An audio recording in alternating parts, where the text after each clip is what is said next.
A huge slice of North and West Africa, parts of it rich in resources, now needs to be approached with caution. Advisories from the United States and many European capitals suggest travellers should avoid some countries. Kidnapping is common, and a French family was snatched from Cameroon this week and spirited across the Nigerian border. Units of Al-Qaeda operate from Algeria and Libya in the north through to Nigeria in the south. So what's happening here and what's at risk? Thanks for watching Agenda and joining me to evaluate the strengths of jihadists and the efforts to contain them is Stratfor's senior Africa analyst, Mark Schroeder. Mark, let's start with the facts. To what extent are Islamist extremist groups in North and West Africa linked? Well, let's break that apart group by group, and just to lead off with, the preeminent headline group right now, Al-Qaeda in the Islamic Maghreb. Its leadership position is in northeastern Algeria.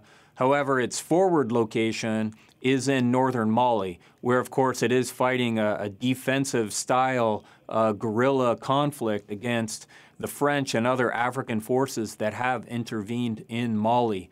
Now, they have cooperated. I'm talking about Al-Qaeda in the Islamic Maghreb, have formed up relationships with indigenous rebel groups in Mali, and these are very close relationships with two groups in particular. One is referred to as Ansar Dine, the other is referred to as the Movement for Jihad and Unity in West Africa. These are effectively Malian groups, but of radical Islamists who are fully embedded with Al-Qaeda in the Islamic Maghreb. Now, beyond the Malian environment, there are other rebel groups and militant groups active in this part of Africa. And we can talk about groups in Nigeria, where kidnapping incidents have gotten a lot of attention lately, with two attacks in the last several days. One involving the Islamist militant group known as Ansaru, the other kidnapping likely conducted by the militant group known as Boko Haram. Now, the groups you mentioned that are active in Nigeria and have claimed responsibility for recent kidnappings, are they linked into these others? Now, that question requires a careful answer.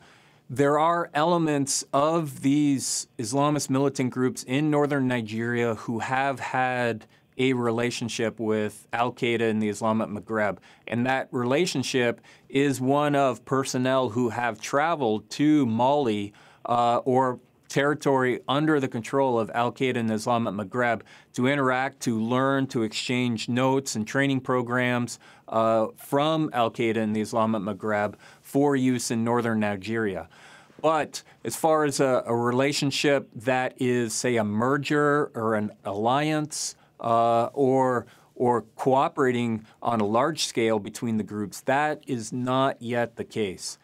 And do these groups have contacts with radical Islamists operating in European cities like Paris and London? Well, that is clearly the concern, and we have seen that play out across other theaters as well. I'll reference the Somali militant group Al-Shabaab, who have supporters in the Somali diaspora in the Western world, in Scandinavian countries, in the UK, and in the United States and Canada. With the case of Al-Qaeda in the Islamic Maghreb, its roots go back to Algerian militant groups who fought extensive campaigns against the Algerian state in the 1990s, and part of those campaigns included direct attacks on the French homeland, including bombings in Paris, and even one attempt to hijack an Air France airliner and crash it into the Eiffel Tower. So the French, when they intervened in Mali, they already had a long history of combat against what is at root of the Al-Qaeda in the Islamic Maghreb militant group. Could these groups really extend their reach to attack mainland Europe? Well, clearly, these regional nodes of al-Qaeda, specifically al-Qaeda in the Islamic Maghreb or al-Qaeda in the Arabian Peninsula operating out of Yemen, they are threats not only to governments in their region, but they have conducted more wide-scale attacks. And these countries in the West and in the United States recognize, there needs to be, considerable oversight paid to these jihadist groups.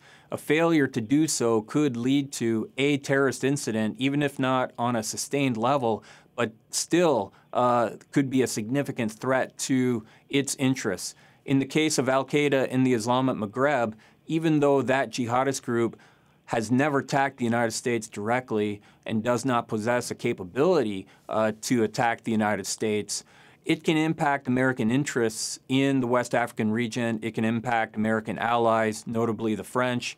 But of course, let's remember the attack on the U.S. consulate in Libya in 2012.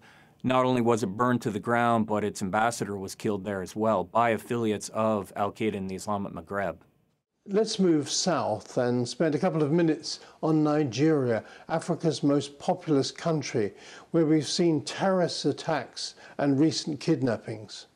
Exactly. Nigeria is, a significant country in Africa, the most populous African country with about 165 million people. It's Africa's leading oil-producing state.